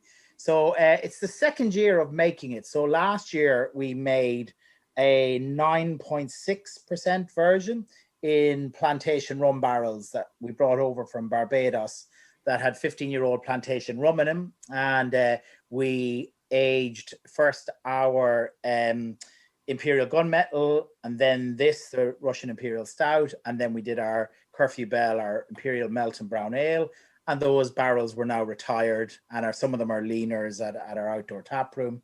Some of them are used as wood chippings for our local barbecue man, who was very happy to get a few of those. And we've got Irish whiskey barrels this year is our kind of aging barrel of choice, mainly from Bushmills. And we've brewed this, I think, is it our first or second beer? And there's our first beer about it. This is the 2021 version of Society for the Encouragement of Virtue. Last year's won a gold at the World Beer Awards. This is just one gold at the European Beer Challenge for Russian Imperial Stout category. And really kind of what we aim to do whenever we set out to make these bigger kind of barrel aged is let the barrel do the talking. So we try and brew very smooth beers. Ideally, the kind of quite simple feedback we like to hear from people is, wow, that's really smooth, that's beautiful. It does not drink like in this case 10% ABV beer. And consistent with everything, whether we're brewing an Imperial Stout or a crisp lager, we want this to be a bit moreish. Now, I think this is the type of beer that people might have half of it over a chocolate brownie at the end of an evening or something like that.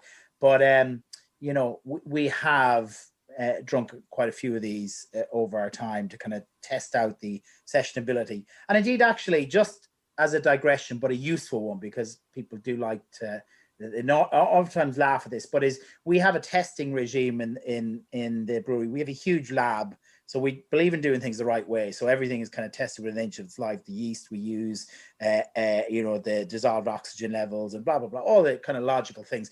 But we also have a gallon test. Is any beer that we produce, we all have to drink a gallon of it. This beer is difficult to drink a gallon of it. Even Hopping Spree is quite a challenge to drink a gallon of Hopping Spree. But we try that because we know that beers taste very different from consuming a third to consuming a half to consuming the first pint or the second pint.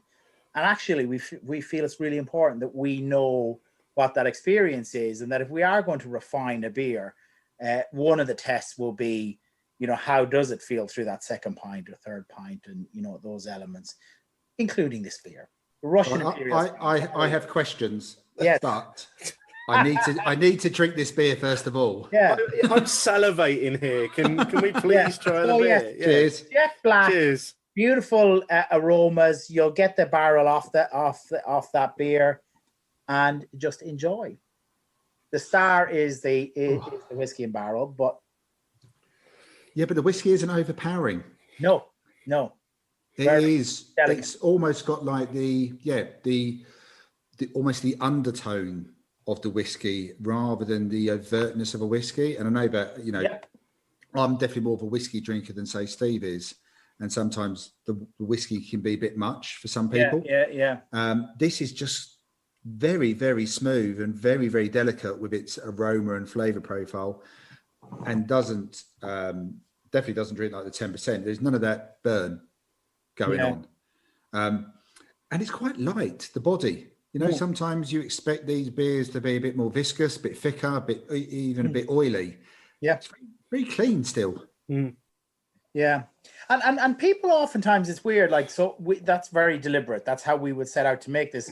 Kind of quaffable is maybe a kind of word that's used a bit. And people sometimes would level at our bigger Imperials, like just not quite enough body, not quite, I'd expect more viscosity or whatever. And I go, well, maybe, people can expect whatever they want to expect, but what we'll set out to do is to make a quaffable beer. Now, it's 10%, it's aged in barrels, it's got a lot of complexity going on there, but it does not need to be rough or, kind of built in segments where, I get the whiskey barrel and then I get something else and stuff like that. It just should feel, okay, yeah, I get the whiskey barrels in there. I get some of the complexity of the underlying Imperial Stout, etc., etc. And we love it when people say it doesn't drink like a 10%. It tastes super smooth. It's, really great tasting. That we love hearing. It's, from my point of view, it's perfectly balanced. It is really smooth. It's like velvety smooth. It's got a lightness of body, but again, it balances out with all the flavors that's going on in there.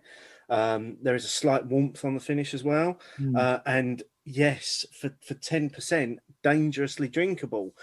Good job it's only in a 330ml can, Combie? There we go. Well, I'm the president of the Imperials Only Belong in 330 Society. So I'm actively looking for members. I'll sign up. Yeah. Our objective is to ban Imperials in anything above a 330 vessel.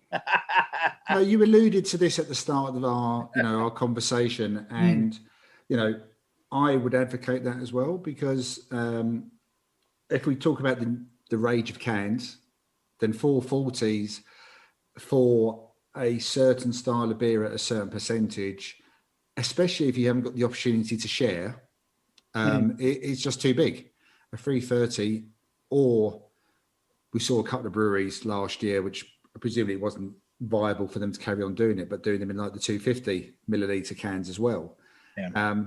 So what you're very much an advocate of 330 cans, but even more so with the bigger beers, aren't you, Combie?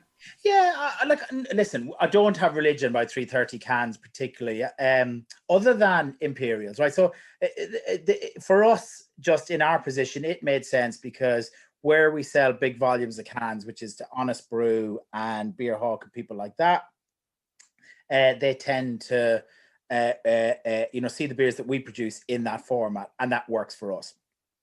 And that's the long and short of it. We have done 440s, and we don't have religion about it. Like, for instance, like we look at lagers and think, yeah, like a good lager in a 440 seems like quite a logical thing. But actually, once you're down a certain route or a certain number of beers in 330, it does make sense from your own mixed pack perspective and that you kind of keep with a certain consistency. But we don't have religion. But other than Imperials, where I do think it makes no logical sense to go bigger vessels for bigger beers, because it's these are beers that you're not going to get through as quickly enough or as quickly as you would do through other beers. And so just having the freshest possible beer all the way through that, kind of consumption, that product, makes a ton of sense. But, the other thing that obviously brewers probably would less say is that 440s make a lot of economic sense, because oftentimes a brewer can charge more relatively for that extra, 1/3, because it's seen as premium and craft, whereas a 330 is seen a bit more as a kind of macro product or whatever. But like, I see less of that. And I think over time, I just don't really care. We have a canning line. It can do whatever cans we stick into it. And so, whatever way the market goes, we'll follow, and we'll go from there. But for now, that's what people seem to demand our product in. And we'll keep on doing it that way for now. And if it changes, it changes, other than Imperials, which it will always be. Relatively speaking, was it because you've got a couple of your beers are in Sainsbury's, aren't they? Was it easier to get those onto the shelves in a supermarket because they were 330, or was that done through a third party? Third party. So that was through Beerhawk, who buy a lot of our beer anyway. So we never really had a relationship with Sainsbury's, and it's something that they do a lot, which is Sainsbury's would not be, with some justification, would not be seen at the progressive end of beer, right? You just have to walk into their stores to probably see that. But they work with Beerhawk, who I do think, they've always been fabulously supportive of us. I know they're a division of AB InBev and all that type of stuff, but I judge people on what they do for us, and they've always been fabulous to us as a small brewer and very supportive of us. And they supported us into there for a 3-month window, as they have. I think Glen Affric have got one just they announced yesterday that's going into Sainsbury's, and there's a couple of other people in there doing that. And I think that's a good thing. Sainsbury's probably do not seem to have a buyer that invests in beer as much as some of the other supermarkets, and so they get a bit of a helping hand. But it's cyclical. Rarely do those 3-month windows lead to anything beyond that, and that's fine by us, because quite frankly, even the likes of the Beerhawks, the Honest Brews, and the Beer 52s, they can deliver as much business to brewers like us as any supermarket can do, probably bar if you've got a permanent listing in one of the big ones. So, working with them is probably about the right level for us right now. Even there's some orders that we'll get, and we've turned down some supermarkets in the past where it isn't a right fit for us, because at the moment we don't have enough national presence or brand resonance to have a discussion where there's a kind of some sort of equality in the debate about price versus all the rest of it. And so if we're going to have to concede on everything and then maybe not do some other things in our business because we're focusing on shelling out volume for some supermarket contract, I don't think it's necessarily the right thing right now. But can we or any brewery sit there and say, I'm not going to be in supermarkets? You'd be crazy to, because the volumes that they're doing and their relentless rise in the, kind of sale of beer by volume, you just can't ignore it as a brewer. And so kind of, when the time is right, but it's probably not right for us right now. We'll continue to go down the independent route, sell, work with, small independents. I mentioned earlier, like bloody garden centers. I'm just in love with them. I'm genuinely shocked about who the hell buys craft beer in garden centers, but there's a lot of people doing it. And so I'm very thankful of weird areas of the world like that have done very well for us and other brewers.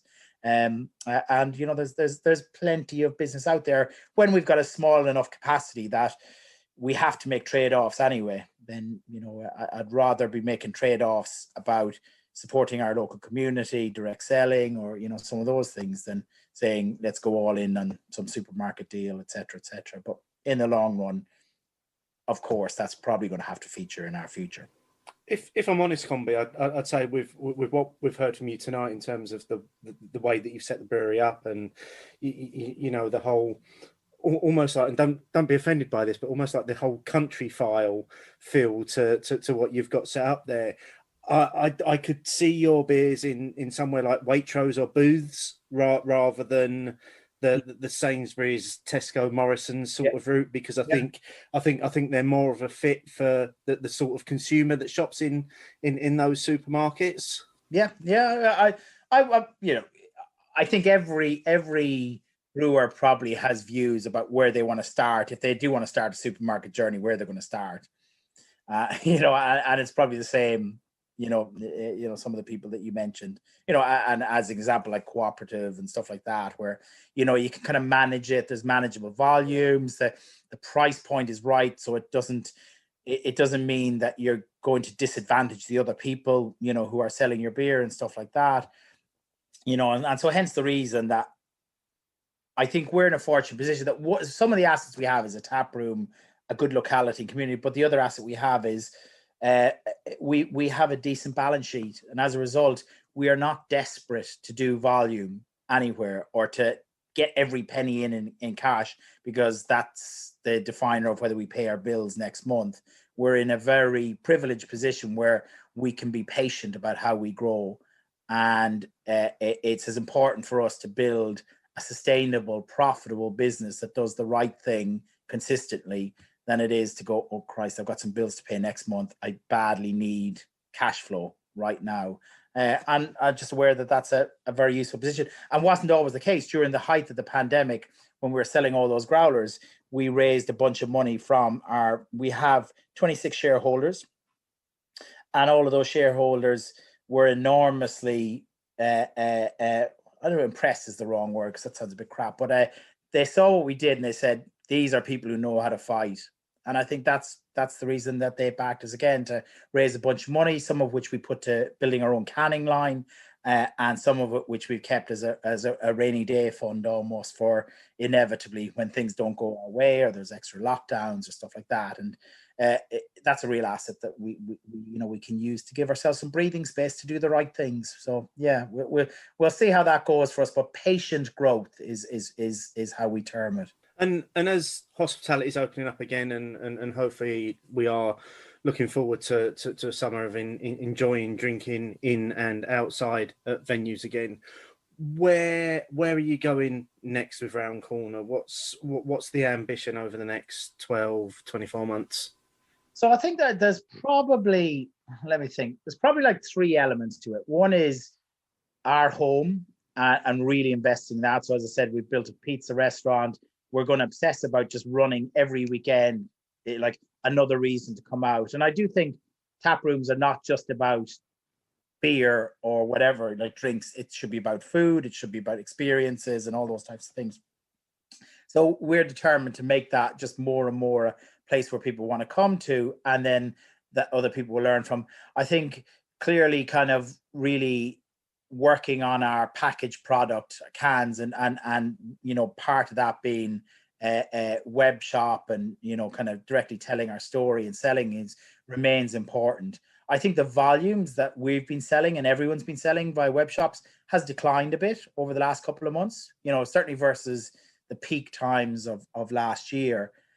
But I think in the long run, as there isn't a business in the world that would be logical in saying, actually online is a bit of a fad, it's going to go away. It isn't. And you know, your ability to build direct relationships is really unprecedented via that route. And so we would never have had a budget to spend money on, you know, massive amounts of online. And generally breweries are of a scale that we really struggle with online, because we don't have a technology department or, you know, those types of things. So we have to, you know, really spend money that's painfully, you know, chipped out of a budget that might have gone elsewhere to do those things.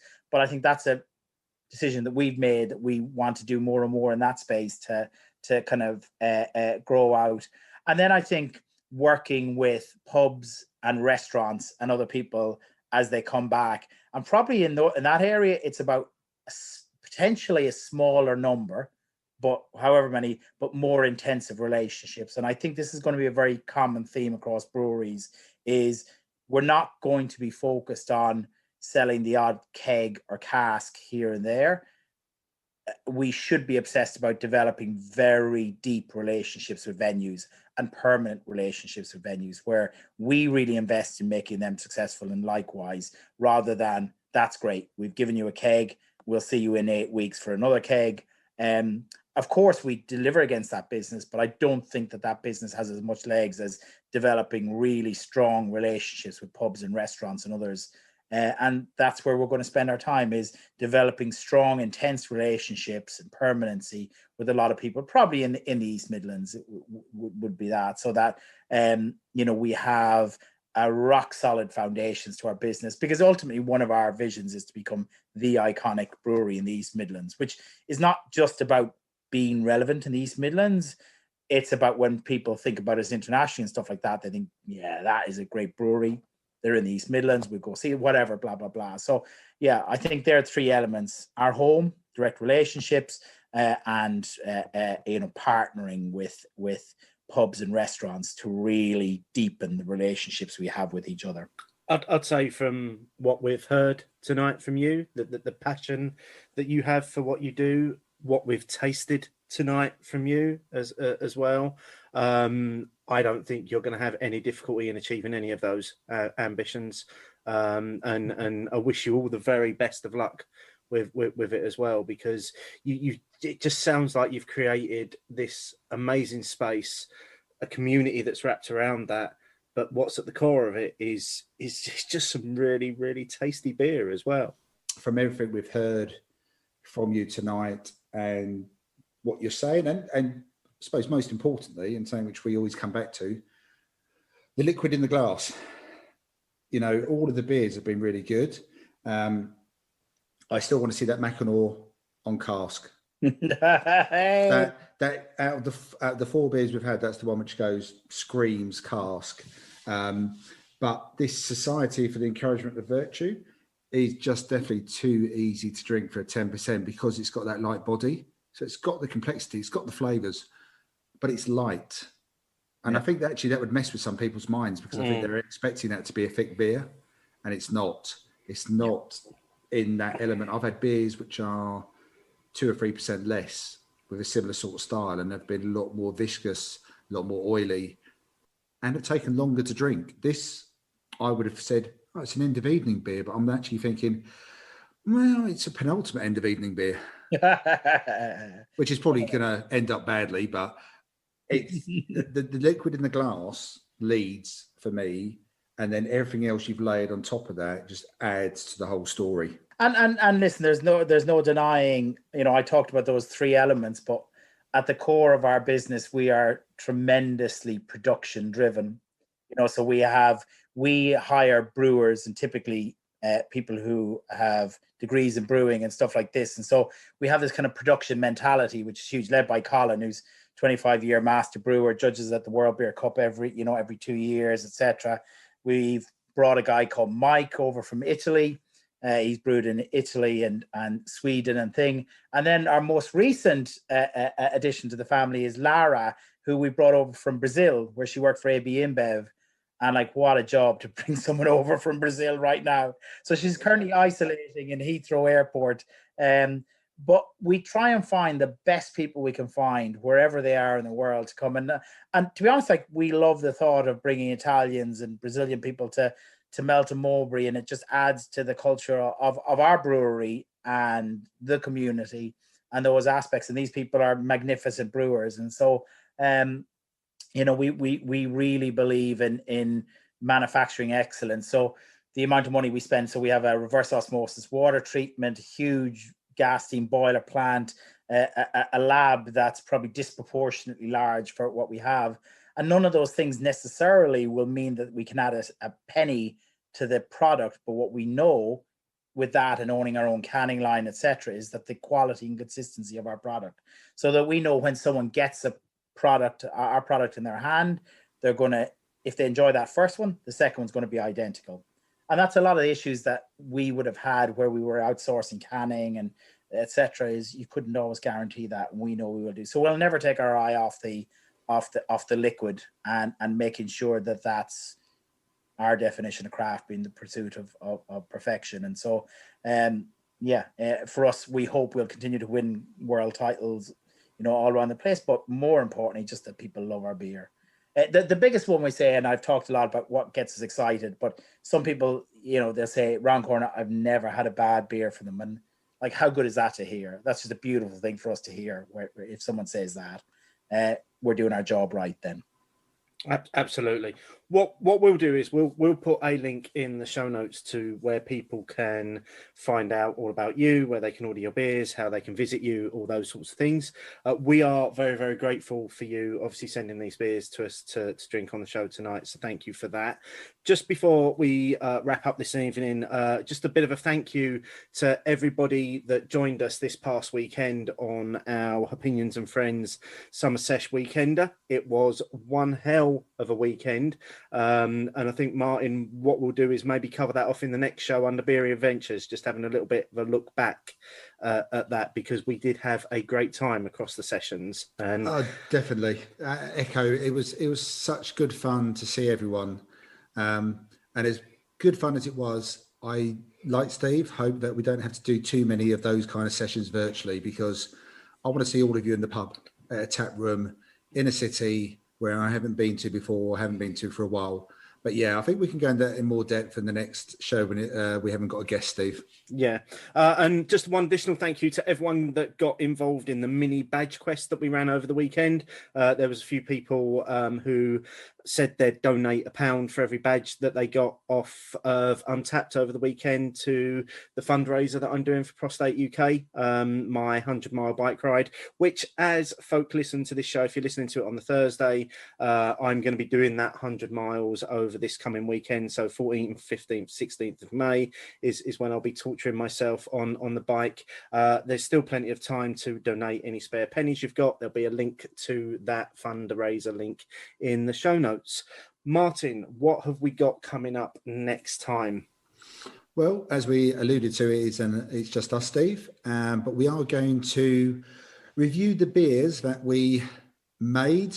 I'm not going to say brewed, but we made using the Greater Good pinter system. We've already tried one brew. A few people may have heard about it already, but between this show and the next one, we will be putting a second beer in the fridge as well.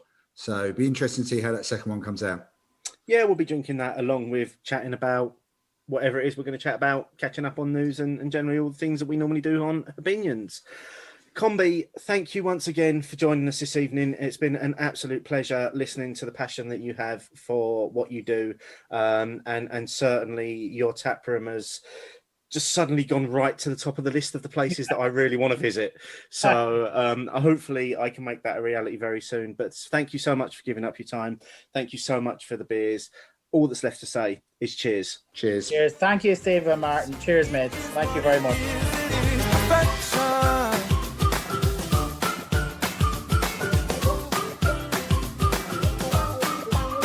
Look at everybody do their part, and they do it with a happy heart, and it gives them all a sense of greater